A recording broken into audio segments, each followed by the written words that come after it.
Ladies and gents, today we're experiencing what it's like to be a true Middlesbrough fan. Ultras, PARMO, and of course the Boro Museum. It's going to be a good day. Let's go.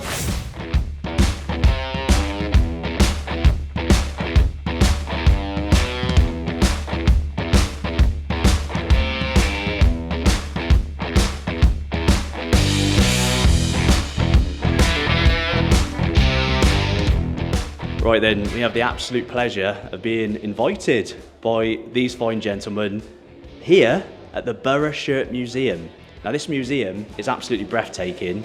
If you're a Middlesbrough fan, you're going to love it. But if you're just a general football fan like myself, you're equally going to love it. Lads, introduce yourself. Yeah, I'm Jamie, one half of Boro Shirt Museum. Absolute pleasure having you today, Ryan. I'm Mark, the other half of the Boro Shirt Museum, and equally a pleasure. And we're not a couple. I was going to say, there is a slight blind date feel about this for those of you. What's your name and where do you come from? Obviously you come from Middlesbrough, guys. Yeah, absolutely. Yeah, well, Stockton. Will you tell everybody your name and where you come from? I'm Lynn and I come from Middlesex. Yeah, I'm from Billingham, so very close by, and yeah, got a good collection of shirts. And instead of having our shirts stuck in the loft, and you look at now and again, I thought, I met Jamie, I thought, why don't we just create the Boro Shirt Museum and let everyone else enjoy them and enjoy the nostalgia. So ladies and gents, again, thanks to these guys, we're in for a hell of a treat because not only are we going to be touring the Boro Museum, they've also provided us with a ticket, a matchday ticket, for Middlesbrough versus Preston, and we're also going to be tasting one of the local dishes. A delicacy, yeah, we're going to go and try a proper Teesside PARMO after this, aren't we? So I hope you're hungry. So this is a map of Middlesbrough, the old grounds that Middlesbrough used to play in before the Riverside Stadium and before Ayresome Park. So the first ground played in was the Archery Ground, Brecon Hill, then they played on Linthorpe Road, which is just over the way over here. After that, Middlesbrough was getting developed. Property developer wanted all the land where Middlesbrough played, and then they got moved to Ayresome Park, which Middlesbrough stayed at over 90 years, and it's quite an iconic ground. We never won anything in that ground, but it's very nostalgic. We left that ground in 1995, and we moved to the Riverside Stadium, is where we play now. So the lads are going to give us a little tour around the museum so we can learn a bit about Middlesbrough's history. For those outside of the UK, Middlesbrough is a port town in North Yorkshire, up there fairly close to Sunderland and Newcastle in the northeast of England. So this shirt here is Middlesbrough Ironopolis, and it was the second club of Middlesbrough. So we used to have two clubs, and it was the dominant team at the time. And we're talking from 1889 to 1894. They won the Northern League 3 years running, and they had a lot of support. So these went professional for one season, and Middlesbrough were amateur, but it didn't last, and they ended up going bust. So for 5 years, Middlesbrough had two teams, and it's interesting to think what the club would be like now if we did have two teams. So this shirt here is a replica of dyed cricket whites, and it was Middlesbrough's first game against Tees Wanderers in 1877. And this cabinet here, it's really interesting. This is a general minutes book from 1892, and it says at the top of the book, new shirts, resolved, Middlesbrough's first team to wear red new singlets. And this is what the Middlesbrough team would have wore in 1892. The first time, it's quite an iconic shirt, the first time Middlesbrough ever wore red. Yeah, so this cabinet here, it's got two iconic shirts. It's got an England shirt from 1937 and probably the oldest football league shirt in history, 1886. And this is, like I say, I touched on being the oldest football shirt in existence. It's manufactured on the Middlesbrough coat of arms, the blue, and the pocket's got the coat of arms on with Aramis underneath. So if we focus on this cap here from 1906, it's from a Middlesbrough player called Alf Common, and he was bought by the club for £1,000, and essentially he's the Trevor Francis, or the Neymar of the day. I mean, £1,000 was a lot of money. Yeah. A lot of money. Well, this is Brian Clough, Boro legend, scored 40 goals in one season for Middlesbrough. Never played in the top league. All his seasons were in Division 2, and Cloughie's probably more remembered for his managerial success with Derby County and Nottingham Forest especially, but he was an absolute goal machine for Middlesbrough. And unfortunately we sold him to Sunderland for a club record £55,000, but he done his cruciate in 1962 and he retired. I think he retired in his late 20s. How do you react though when someone, from your playing staff comes in and says, "Boss, I think you're doing this wrongly"? Good. Well, I ask him which way he thinks it should be done. We get down to it, and then we talk about it for 20 minutes, and then we decide I was right. Back to the museum in a moment, guys. Let's try one of Middlesbrough's finest meals.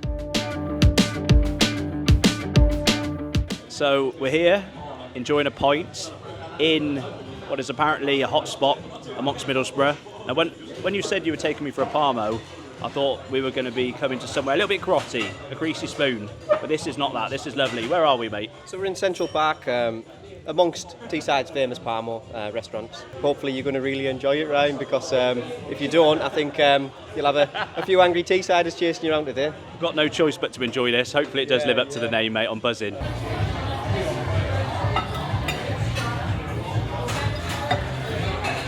Someone couldn't wait. We've got a greedy boy over there. You could take the boy out of Middlesbrough, but you can't take the... Just can't wait, can you? Just can't wait. As soon as the Parmo hits the table, the people of Boro have to dig in. Where's that? Mate, please explain to me what have we got. So we've got it's chicken. Traditionally, it was a pork. Yeah. It was a pork scallop originally, but it's a breadcrumbed. I don't know if the shallow fry. Traditionally, deep fried chicken breast, breadcrumbs. We have a bechamel sauce, and then normally a mixed cheese on top on the grill. So that's what makes a Parmo. And also a very popular Parmo is Ian's hot shot Parmo. Although not really a traditional Parmo, very popular. Pepperoni and jalapenos. So we've gone with the traditional one, not the hot shot one, with chips, because I was going to have those, what they call potato rosti You were things. just going to get roasties, weren't you? But I mean, that's a bit weird. People would have called me a soft southerner, wouldn't they? Oh, Yeah. definitely. And you've got a little garlic sauce on there as well, just to make sure it's the full suite of Parmo accessories as well. So. Garlic sauce. So here we go then, taste test. Yeah. Go for it, mate. Yeah, Yeah. whatever you like. A bit of that on it, Go yeah. on, get it on. Some people put it over the top, some it's- people dip in, Time to look at that. pop in your cherry. Oh, I don't know, he's a bit unsure. No, What do you think? I love it. I love You love it. it? Love it, mate. Love it. He loves it. Love it. He loves it. Running away. Yeah. That's class, yeah. Well done. Thickens the bechamel to the cheese.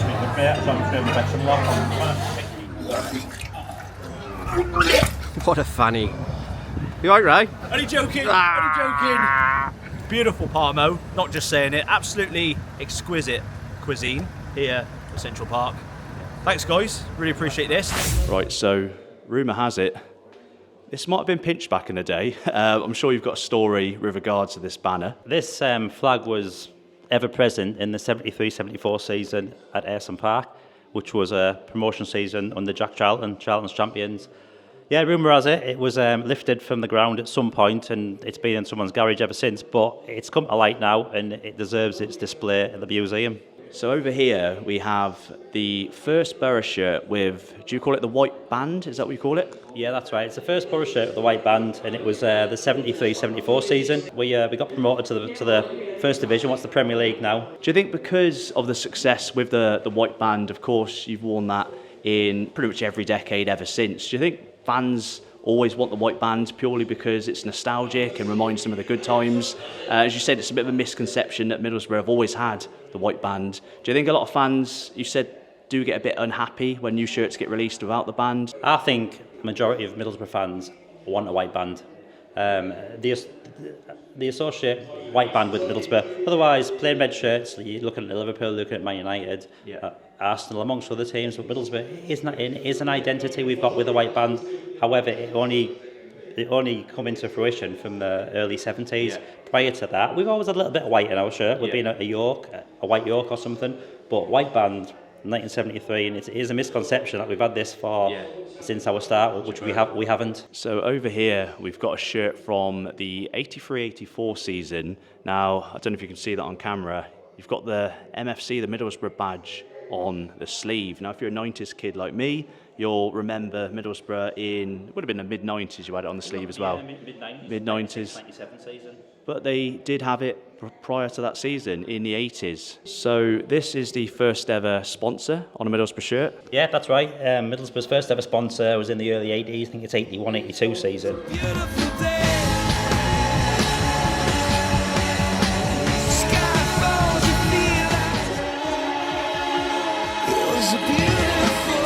Over here you've got a replica of one of the old Ayresome Park, the home changing room, I guess.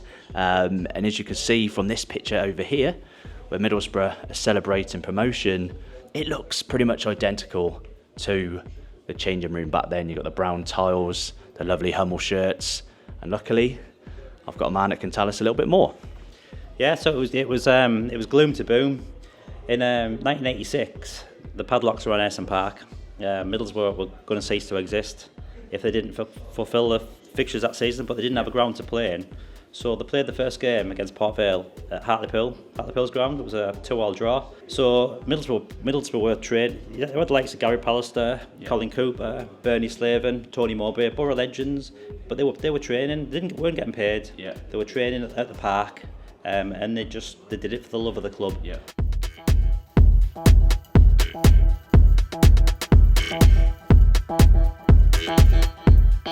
The last ever goal scored at Ayresome Park was scored in this boot by John Hendry, Boro legend. More of a legend than Janino as well, in my opinion. Awesome. And I did hear off camera as well that that's the left foot and he's kept the right foot he scored the goal in. Yeah, that's right. Unfortunately, John's got his right boot. I did ask John if he'd loan us it, but he said it's so precious to him. This white Evening Gazette shirt is quite a special shirt because it's the only one we know in existence that is in player form.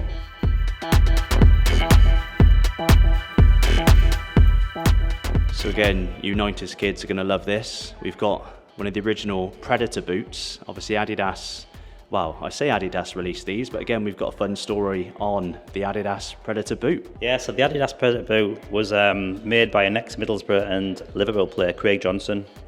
And as I recall, he wanted to develop a football boot for the third world, for underdeveloped countries to wear. So very affordable. So he got some bouncy balls, kids bouncy balls, melted them down, stuck them to the boot and took free kicks, and the curl he got on ball was unbelievable. Yeah. So it was a saleable product. Yeah. Adidas got wind of it. He sold the patent to Adidas, and instead of being a boot for the third world underprivileged countries, it ended up being the most expensive football boot of all time. Yeah. So, but fortunately for Craig, I think he's got a percentage of the sales still, so he's done quite well out of it. Yeah. However, it wasn't the intended purpose of the boot. So these are original pair of Predator boots from the 90s, and this is the original advertisement. Let's have a walk into the Riverside Stadium.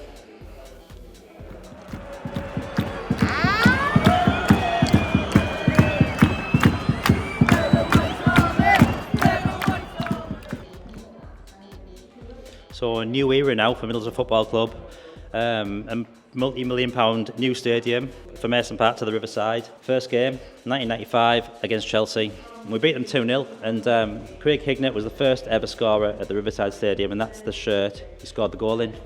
They had an official opener for the Riverside Stadium, but it wasn't until the November of that year in 1995, and it was a Middlesbrough 11 versus Sampdoria, and that's the shirt they wore for that game. And I think it was to replicate the shirt from probably 100 years ago in the history. A bit of memorabilia from that first season at the Riverside. If we look at this shirt here, this is a referee's shirt from the last game of the Riverside Stadium in 1995 of that season, 1996 of that season, and it was I think it was Paul Durkin's shirt, and it was the game when Man United won the league at the Riverside Stadium.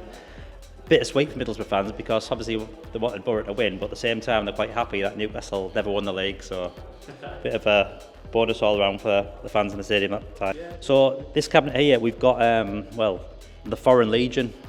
On the back of the 95-96 season, 96-97, it was when Middlesbrough really started investing and throwing money at the club. Ravanelli, Fabrizio Ravanelli, he was the highest paid player in the Premier League of that year. I think it was on 40-50 grand a week. So we had Ravanelli, we have Janino, won Brazil Player of the Year, and he's now playing for Middlesbrough, and he is an absolute legend. And we also had Emerson, another Brazilian who's an iconic player. So Ravanelli was a bit of a diva, so he had to get specially tailored 3/4 length sleeves on his shirt, as you can see there, the cut.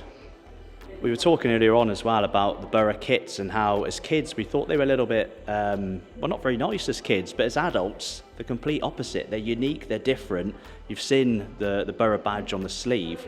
Over here, you've got that away kit, which I'm sure is really popular amongst Boro fans. But I remember it because Boro gave Manchester United a real contest at Old Trafford that season. It was pouring with rain, and I think as most Boro fans, you probably are quite fond of that shirt as well.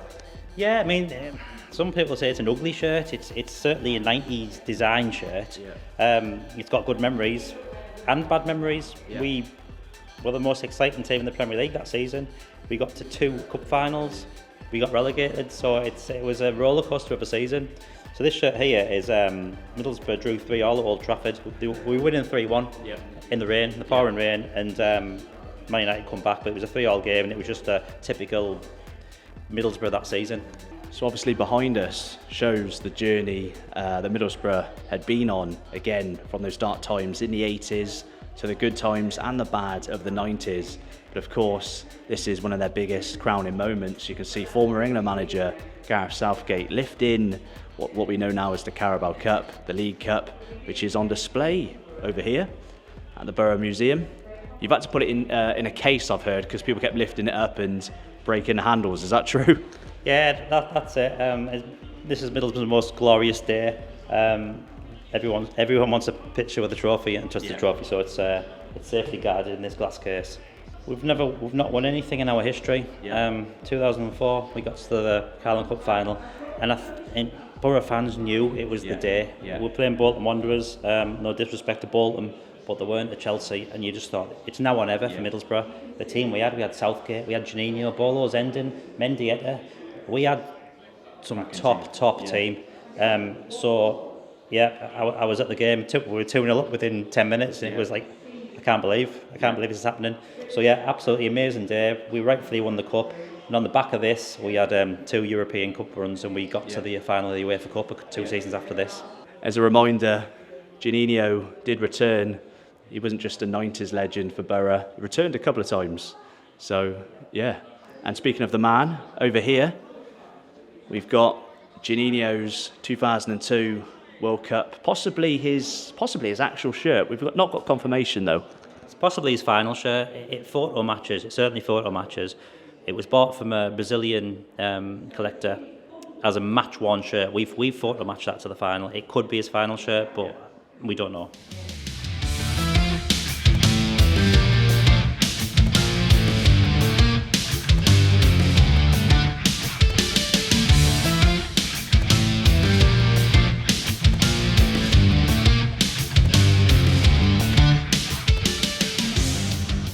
By the way, if you recognise this lady over here, she's the lady who did the Riverside Stadium tour that we were on about 6 months ago, maybe a little bit less. So check that video out after this video.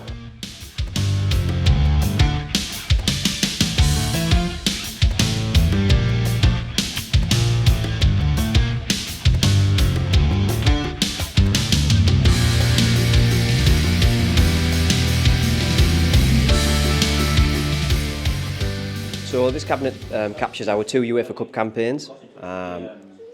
This window here is our first season in Europe in 2004-2005. We have a match-worn Gareth Southgate shirt, and we have Antonio Filippini's Lazio shirt, which was quite interestingly swapped with Zenden at the end of the game. We have a photo of that, and we obtained that from another collector. Another little touch there, we've got the UEFA Cup final tracksuit and the Baker Tailoring suit bag.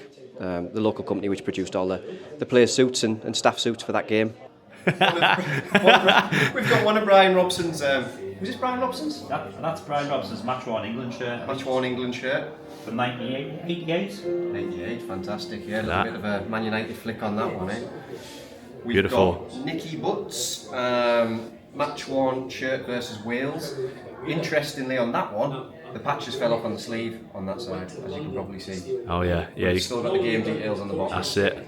Jonathan Woodgate, one of his match-worn Real Madrid shirts from the season where he actually played after injury, with some beautiful signatures on that one, including David Beckham, Zidane, and all of them Galacticos at the time. Shaw's match-worn, Luke Shaw's match-worn shirt versus Middlesbrough in the FA Cup when, I don't know if you remember, right? But did we win that one? I'm not sure, mate. I'm not sure. I've forgotten about that one. Yeah. I think we might have won that one. So for those OG subscribers and those who watched the last Boro Stadium Tour video, we mentioned these guys, Boro cars, they're everywhere. And now we're on our way into the Riverside. Let's go. So over here we have, remind me of the name again, sorry mate? Transporter Bridge. The Transporter Bridge. Currently not in use though.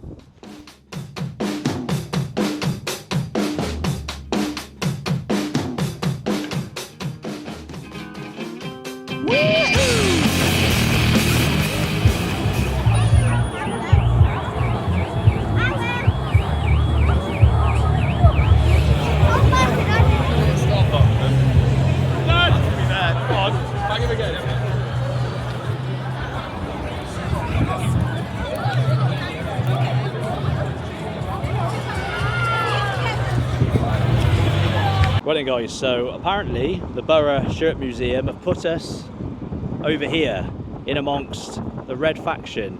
A group I wasn't too familiar with. Apparently they're Boro's Ultras. Up the Boro! Score prediction, boys! 2-1. 2-1. Confidence from the Boro fans. So we're in with the Red Faction. Ladies and gents, let's get in there. We've got half an hour before kick-off. Let's go. Sorry about it, mate.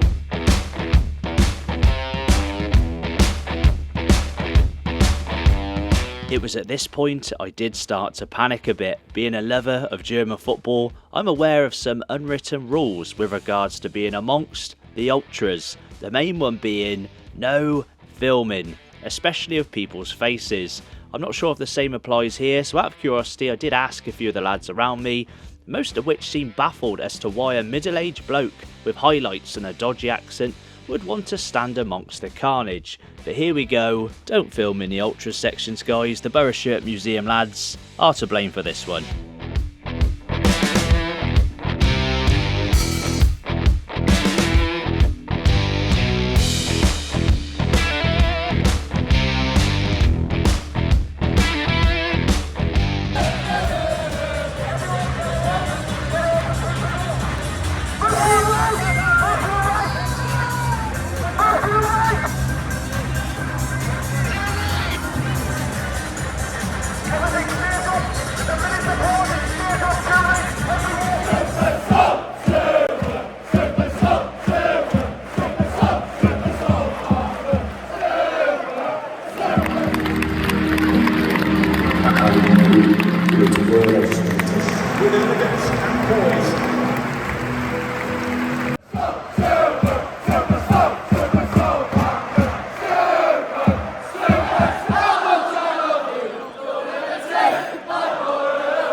Gents, there you have it. Middlesbrough have Ultras. We might have been let down at Crystal Palace the other week, but no, Boro Ultras do not miss a game, despite a fairly drab 1-1 draw.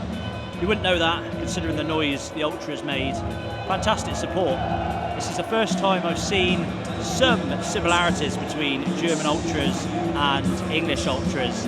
I think we're getting there. Certain clubs are getting there. So we've got you a little gift box there, which is from ourselves collectively, and also there's a little treat there from a guy called Rob Fletcher, who's he's a local author, and he used to produce a magazine called Boro Mag as well, so there's a little mag in there, but if you want to have a little look what's in there for yourself. Oh bloody hell, mate. Oh Christ. Fly me to the moon. Fly me to the Middlesbrough? Moon. Oh right. It's my own personal kind of dedication of football kits, really. So this one, it's not the most glamorous of things, but it's a little bit relevant to you. We were thinking back to players that have represented Manchester United and Middlesbrough over the years, and a little touch of Johnny Green in for you, signed shirt. So just something for your man cave, really. It's also got the semi-filled, famous or infamous dialophone sponsor as well, which generally degrades over the years, but that's quite common on them shirts. So we've got a couple more presents for you, Ryan. So we've got one, which is a scarf for the game today. Do I need to do a Brian Robson? Which is a scarf for the which is a scarf for the game. Yeah, you do. That is exactly what you need to do. And finally, one of our Christmas jumpers that we produced, and we produce every year just to raise some funds for the pop-up exhibition that we do and things like that. So the pop-up exhibitions that we produce, pop-up exhibitions, that collaborative effort this one, but the pop-up exhibitions. John Hendry's number 10, or Jan Fjordhoff's if we're talking about number 10, or Jan stuff, so viewing stuff. Bit of Christmas dinners on there. Obviously, we stole the idea from a. You're just slagged off. Yes. Yeah, the old football league badges. There you go. He's a good designer, Nico Dal Pozzo as well. You'll find him on. He's a good designer, Nico. He does a lot of designs and stuff. We work with him on this one, so all of our labelling in there as well. Very professional. Very professional. Massive thanks once again to the Boro Museum guys and everyone else who gave us a gift, such as this one. Kit Mag, Boro Mag, Fly Me to the Moon, and so on. It's been a pleasure, something different for the channel, as will this weekend be. Friday to Monday, we're back in Germany. 3 games, 3 tours, and a load of ground hopping. Sounds like paradise. This is football paradise, guys. If you're not already, subscribe, and I'll see you in Deutschland. Subscribe. Auf Wiedersehen. I'll see you.